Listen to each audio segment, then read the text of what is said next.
कभी सोचा है असली ताकत आती कहाँ से है? क्या वो आराम में मिलती है या फिर मुश्किलों से लड़ने में?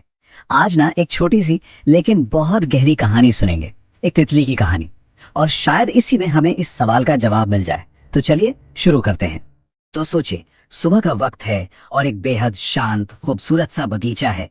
पेड़ों के पत्तों से ना हल्की हल्की धूप छनकर नीचे आ रही है और माहौल में एक अजीब सा सुकून है। और इसी शांत माहौल में एक आदमी टहल रहा है, बिल्कुल धीरे धीरे।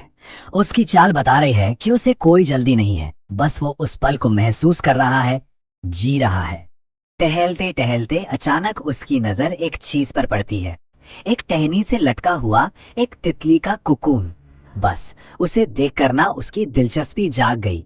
अब तो उसका रोज का काम हो गया, उस कुकून को देखना और इंतजार करना कि कब कब इसके अंदर से जिंदगी बाहर आएगी। और फिर वो दिन आ ही गया। इंतजार खत्म हुआ। उसने देखा कि कोकून में एक बहुत ही छोटा सा छेद हो गया है। बस वो वहीं बैठ गया और घंटों तक उस नन्ही सी जान को बाहर आने की जद्दोजहद करते हुए देखता रहा। पर ये काम जितना आसान लग रहा था उतना था नहीं। अरे घंटों बीत गए। वो तितली उस जरा से छेद से बाहर निकलने के लिए तड़प रही थी, अपनी पूरी पूरी ताकत लगा रही थी। लेकिन फिर अचानक सब कुछ रुक गया। एकदम शांति। ऐसा लगा जैसे जैसे उसने हिम्मत ही हार दी हो कि बस अब और नहीं हो पाएगा। अब देखिए, कहानी में ट्विस्ट यहीं से आता है। उस तितली को इतनी मुश्किल में देखकर उस आदमी का दिल पिघल गया। उसे लगा, बेचारी, मुझे इसकी मदद करनी चाहिए। ख्याल तो बहुत अच्छा था, नेक था, लेकिन उसे जरा भी अंदाजा नहीं था कि उसकी ये मदद कितने बुरे नतीजे लाने वाली है। तो उसने क्या किया? उसने एक छोटी सी कैंची ली और बहुत ही ध्यान से कोकून के छेद को थोड़ा सा काट दिया, उससे बड़ा कर दिया, ताकि तितली को और मेहनत ना करनी पड़े और वो आराम से बाहर आ जाए।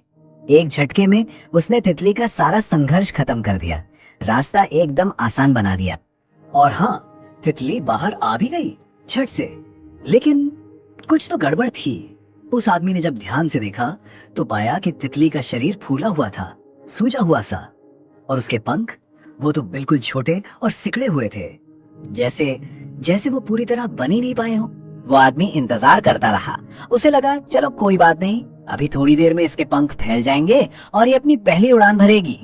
पर वो इंतजार करता रहा और वो पल कभी आया ही नहीं। तो सोचिए जरा, इरादा क्या था? तितली की मदद करना, उसे मुश्किल से बचाना।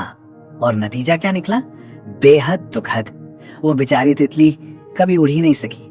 अपनी पूरी जिंदगी उसे उसी सूजे हुए शरीर और अधूरे पंखों के साथ जमीन पर रेंगते हुए गुजारनी पड़ी। तो सवाल ये है कि आखिर गलती हुई कहाँ? देखिए, वो आदमी अपनी जल्दबाजी और दया में एक बहुत जरूरी बात भूल गया कि कुदरत का जो तरीका है वो बेवजह नहीं होता। उस संघर्ष के पीछे एक बहुत बड़ा, बहुत जरूरी सच छिपा था, और उस आदमी ने अनजाने में वो सच उस तितली से छीन लिया। और वो सच जानते क्या है? बहुत ही कमाल की बात है, कुदरत ने कोकून से निकलने का ये रास्ता मुश्किल बनाया ही इसीलिए है, क्योंकि जब तितली उस छोटे से छेद से बाहर आने के लिए जोर लगाती है ना, तो उसके शरीर का जो तरल पदार्थ होता है वो उसके पंखों में भर जाता है। और यही तरल उसके पंखों को फैलाता है, उन्हें मजबूती देता है, उड़ान भरने के लिए तैयार करता है। मतलब वो जो संघर्ष था, असल में वही उसकी उड़ान की तैयारी थी। तो ये कहानी सिर्फ उस तितली की नहीं है, है ना? ये कहानी हम सब की है, क्योंकि कई बार हमारी जिंदगी में भी मुश्किलें, संघर्ष ठीक वही चीज होती है जिनकी हमें उस वक्त सबसे ज्यादा जरूरत होती है। सोचिए, अगर जिंदगी में हमें बिना किसी मेहनत के, बिना किसी मुश्किल के सब कुछ मिल जाए, तो हम भी उस तितली की तरह ही हो जाएंगे, एक तरह से कमजोर, अपंग। हम कभी जान ही नहीं पाएंगे कि हमारी असली काबिलियत क्या है। सच तो ये है कि ये मुश्किलें ही होती हैं जो हमें उड़ने की असली ताकत देती हैं। और यही इस पूरी कहानी का सबक है कि बिना मेहनत और संघर्ष के हम कभी भी उतने मजबूत नहीं बन सकते जितनी हम में क्षमता है। हमारी असली ताकत असल में हमारी चुनौतियों में ही छिपी होती है। तो अगली बार जब जिंदगी में कोई चैलेंज आए, कोई मुश्किल सामने खड़ी हो, तो उसे एक रुकावट की तरह मत देखिए, उसे एक मौके की तरह देखिए। यही वो मौके होते हैं जो हमें हमारे पंख देते हैं, जो हमारी उड़ान को मुमकिन बनाते हैं।